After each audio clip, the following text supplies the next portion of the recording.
આ શું? કેવી રીતે વાત કરે છે?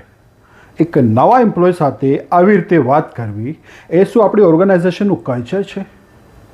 શટ અપ મીના, તું મયુરી સાથે આવી રીતે વાત ના કરી શકે. તું ખોટો ટ્રેન્ડ સેટ કરવાની કોશિશ કરી રહી છે. યા તો તું મયુરીને અપોલોજી લેટર આપ, ન તો તારો રેઝિગ્નેશન લેટર આપ મને. મયુરી, બહાર જે કાંઈ પણ થયું એના માટે હું તારી માફી માગું છું. મેં મીનાને સમજાવી દીધી છે, આજ પછી તારી સાથે ક્યારે પણ આવું ખરાબ વર્તન નહીં કરે.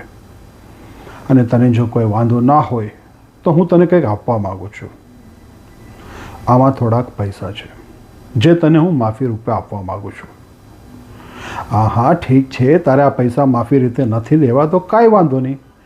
તું આને જોઈનિંગ બોનસ સમજીને પણ લઈ શકે છે, પણ મહેરબાની કરીને લઈ લે. તું અગર આ પૈસા નહીં લે તો મને એવું લાગશે કે તે હજી સુધી મીનાને માફ નથી કરી.